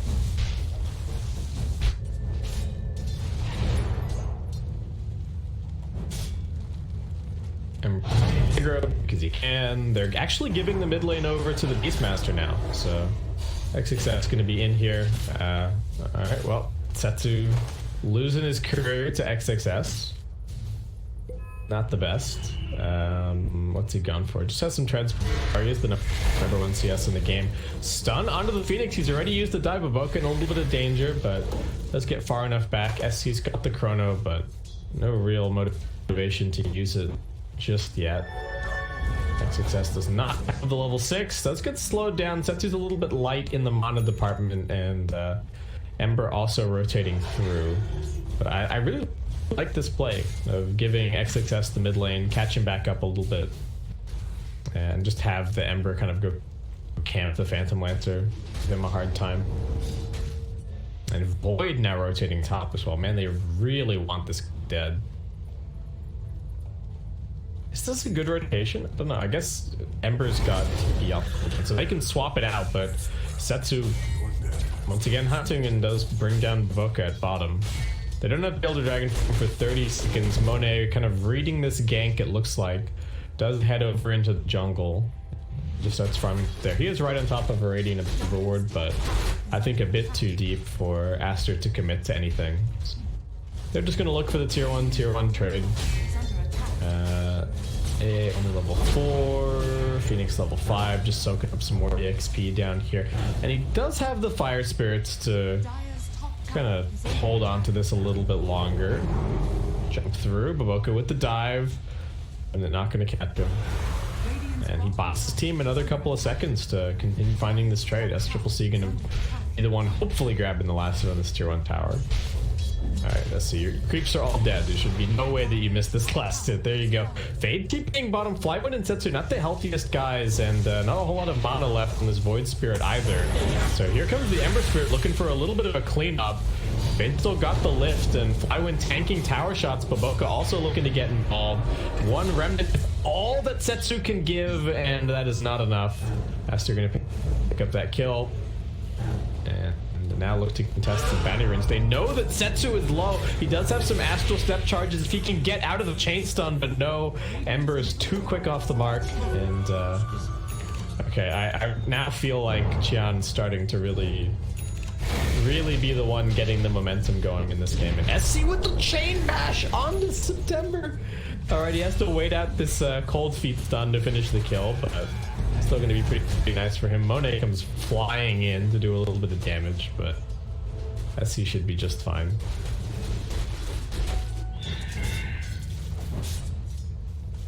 Okay, so this early game, you know, I was looking for RNG for a little bit, but it's getting dragged back. We're still very even on the win probability. And I still think, like I said, it's a pretty even setup on both sides. I maybe like ASTER's scaling potential. I was about to say I like their scaling potential a little bit more with the Void Phoenix, but I don't know how confident I am in their ability to deal with like a super late game Phantom Lancer. Unless they can just chrono and kill him. But if they don't chrono him, and Monet has like equal net worth to the Void, I think he just kills everybody. Setsu gets the remnant out, nicely done. Here comes the Ice Splash Xion, trying to dodge, but he's just gonna have to run for it. He's got no mana remaining. Setsu just walking it back. A little bit of lockdown that could have gotten very dicey of that Ember. As ASTER just gonna come in and look to put on some pressure. Fade's got the stolen 1 point in the Breathe Fire. Flywind just opting to max out the Dragon's Blood this game. So might be in for a little bit of a rude awakening against the Vessel, but for now, pretty tanky. Monet taking over the Radiant side of the map, wants to get access to its Ancients, start accelerating his farm that way. SC just gonna have to be happy with the fact that he's got some farm up here on the top side. It's a nice ward to protect him, and he's got himself a Broom People. Over ahead. Here comes the Supernova. They're dragging the Dragon Knight. They do get the start of the Void Spirit as well. Xion almost dead. 1 for 1 the trade. They do get the stun on the Astral Step if he needs it. Chooses to Astral Step in. Now that the Symbolite damage on the Fade. Remnant off to the Beastmaster, but Setsu, what was the plan? Fade now dominating. Monet arrives looking to protect their Baboka, but can they actually get this? They don't have any more disables, so Baboka just able to walk it out. Pops the Fairy Fire, still getting chased, tries to juke for a moment, but okay. He will still go down in the end. SC was kind of walking into position for that fight, but still 20 seconds to go on the chrono. And does end up being 2 for 2, 2 cores for a core and a support. And by the numbers ever so slightly favoring ASTER by 1 experience and what, 60 gold. What's Void Spirit? He's just going for Yules. I guess still does need the defensive item against what ASTER have going on. What is Fade going for? He's just trying to rush a lens. Does already have his arcane boots, but Boka's just going for a clear pick. He's actually doing pretty well on farm, all things considered, and XXS has a roar backup cooldown in 3 seconds, along with his Necro too. So after gonna smoke up, but just going as 3. Do they have any vision to smoke 2? They do. They could take this kill on Super, but I don't think that's what they really want. I think they would hope for a bigger target, and Flywind might prove to be just that. They're also looking to connect with the point, jump forward. Here's the chain, along with the Vessel. Baboka diving through. He's got the Supernova in a second, so if they choose to take this fight, Chrono plus Supernova should be the end of it. Instead, they're just going to have to leave Flywind for dead. XXS connects in nicely to finish off this Material and Tower. Okay, so such is pressuring bottom. Monet finally makes his way back down here. Ancients, but hasn't spent as much time in this Radiant jungle as he maybe would have liked. Still kind of neck and neck with the Void in terms of net worth. That's the Diffusal Blade picked up. But ASTER coming in to kind of sweep him out of their jungle. This Dragon's still surviving for now. SC is just going for the Mask of Madness into the Mjolnir build-up. Where a good fight would happen. Maybe if they try and push mid, he TPs in Chronos. They need to keep this tower clear for a minimum duration TP for him if they want to defend that. So I need to make sure that nobody else TPs on mid tower. Ooh, this is, I don't know if this is a very good sign. Flywind popping Elder Dragon form just to farm camp, and Baboka with a sneaky little ward to give them some more vision in this area. I mean, it's not a crazy amount of vision, but very unlikely to be warded. We hit 15 minutes. Top 2 bounties going to be going to the Radiant. Bottom 2 going to the Dire. Still very even by all the metrics. Ooh, Flywind looking like he's the target once again. The top. doesn't have a boat, so no way to escape the Chrono. There you go. Chrono, they've also got a roar available if they needed it. Flywin just gonna get bashed into submission. Setsu wants to make this a fight against the Void. They are gonna put down the Supernova. Triple C gets the jump away, now trouble for the Void Spirit. Void versus Void Spirit. Void's gonna end up winning as he lives to tell the tale, and Monet already chased down the boat. Looking towards super jump forward from Qian. Can he find the chains into Monet? Won't be able to. The Temper comes over. Needs to be a bit careful. They do have the stolen 8 remnant from the Rubik. I guess he must have stolen that earlier. Maybe that was part of what got the Void Spirit killed. And with that, Aster now a 3k lead, gonna take out the tower. Oh, should RNG have taken that fight? On the one hand, the fact that the Chrono has been used and their Phantom Lancer has the Diffusal Blade, those things are telling them that they should fight. On the other hand, Aster already has control of the area. Where they really want this one. Here comes the Ice Blast. He's still stuck on int treads. Yeah, he's just dead. Alright. Understand the dangers that lie ahead. That's more like it. That's what RNG were hoping for last time around. They are going to come in here and get the D ward. At least on this one. This ward's probably going to stick around a little while longer. And they now set up sights on mid. Should be pretty easy with the Chrono and the Egg both on cooldown. Flywin, the Elder Dragon form, going to make pretty quick work of this. Monet opting for going back for the Compliance, feeling like he needs it against all the threats. Not the Aster.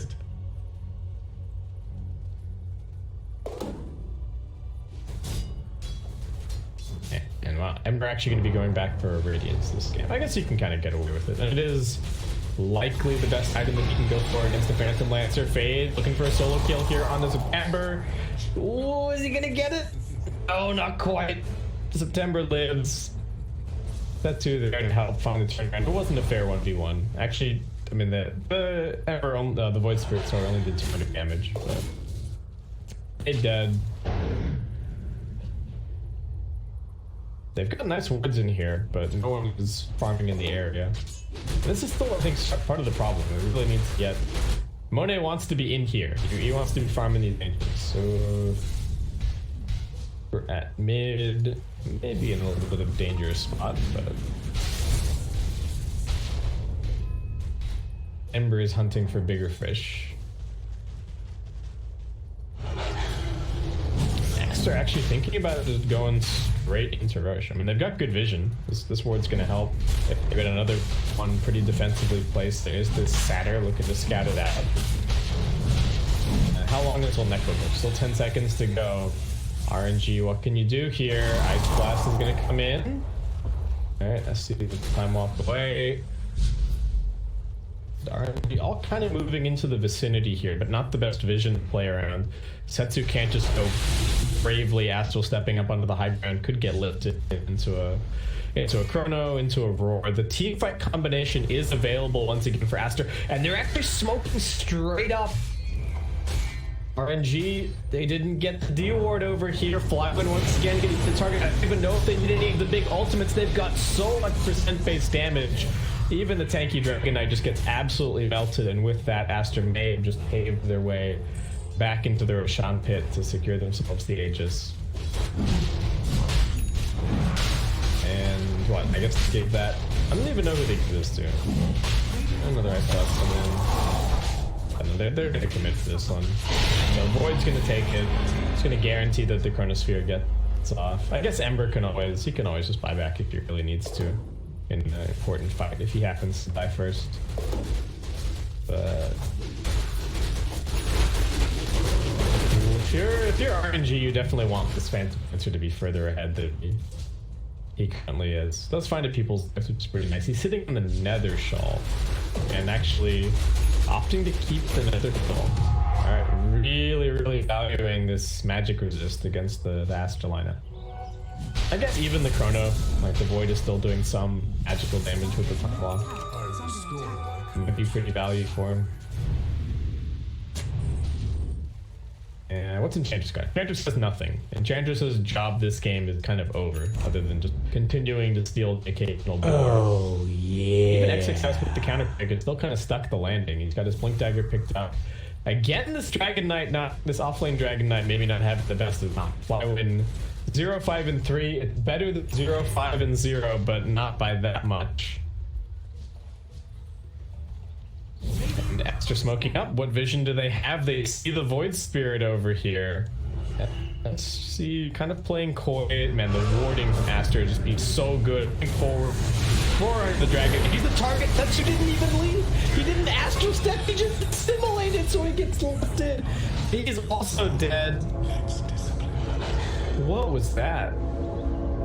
The wrong panic reaction there from Setsu is going to end up also costing him his life, and now with 2 cores dead and no real big ultimates used, Aster just come take out this bottom tower.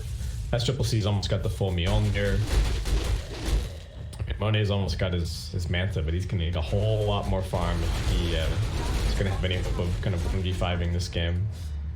And even the Dragon Knight has this blink. I feel like we're just haven't seen it used, and I don't know where they're going to get an opportunity to use it, especially when they continue to get so destroyed in the warding game. They're just being very defensive with the vision now, as they've kind of been dewarded everywhere else. Aster investing a lot of the sentries into this mid game. They've got the Necro 3 now. It's also going to help their vision game. Folk looking like he might die here. He's got a Glimmer Cape, but yeah, that Ice Blast is going to bring him down.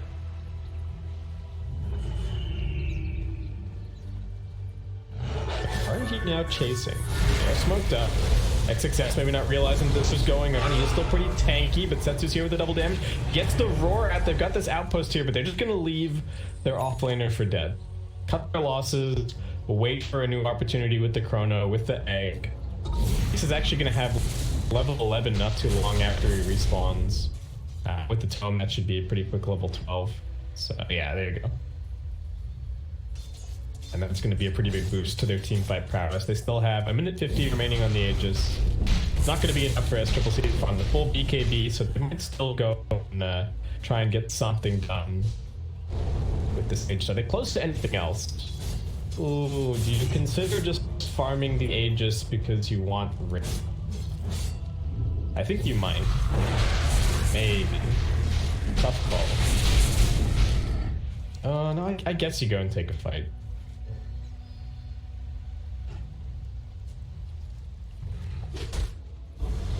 You just have to try and find like an easy one.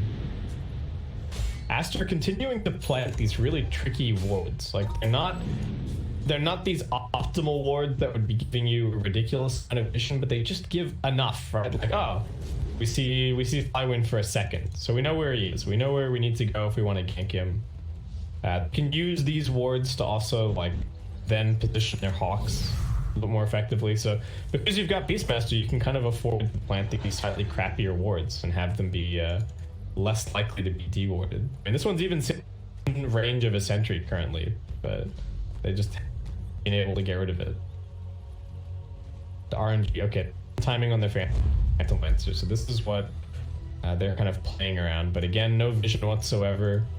Have to find the initiating stun, but they have to be so careful being grouped up like this against the AoE team fight combination of Aster. This is an insanely dangerous high ground. Baboka's in a pretty good spot. He just gets the dive away. He's going to be just fine, it looks like. They are actually still chasing him. Haste on Setsu. Ooh, Baboka trying to TP, and he found the perfect spot. Just in fog. The Elder Dragon form not going to find anyone, and it just does get reclaimed, so Aster kind of making the call to wait for the Radiance. Maybe now they just try and wait around for some BKBs as well, but I think they try and smoke with the Elder Dragon form being down. Seems pretty worth it. You got a ward here at top, you got a dagger on your Rubik for instant initiation. Top fight looks pretty alright to me, but maybe they're not going to go for it. What are they up to? XXS is just farming. Alright, so Qian comes over now. SC does have a TP scroll. They just opt to go and grab 2 bounties and of the supporting cast looking for things here. Now SCL TP's over. Okay. So they're looking for. Oh, what do they reward? Oh, Phantom Lancer Monet! You do not have the vision to be farming here, friend. And did he just like doppel into that camp and then just die? Oh no. Well, with no chrono and no egg use, that's gotta be go time. Fade. Blink off cooldown. Blink lift. Trouble for super. Once been stolen, it is just the enchant. And that's just one more kill for Aster. Yeah, their lead win probability is still not really budging too much. And are we almost... Okay, we do have the act on the Void Spirit, so Setsu can do some pretty nice work. So long as he just doesn't get instantly jumped and die in the fight, that's going to be the problem. This blink on the Rubik is pretty scary. Fade's got the extra range from the Aether Lens, so you have to show some respect to the Rubik's initiation, and then the potential follow-up of the Void or the Beastmaster. Why we just pop in another Ultrason farm. Really wants this BKB. And it does seem like both teams kind of playing for some next items. Setsu wants BKB, Ember wants BKB, SCCC wants BKB, and Flywind wants BKB. A little bit of no rush, as we do have at least 40 seconds until the next Roche. Baboka has just picked up a 4-staff for himself. XXS going back to Vlad's. I'm a little surprised that he hasn't tried to go for a pipe this game. It seems like a pretty value pipe game. And RNG, once again, it's kind of a blind smoke. This is scary, but they have seen the Void top not that long ago, so should know that they aren't going to get punished too much. Shooting on flashes for a second to get a nice deep ward to either set up for... Well, this ward sets up more for a push at bottom than it sets up for a push at mid, but yeah, kind of right.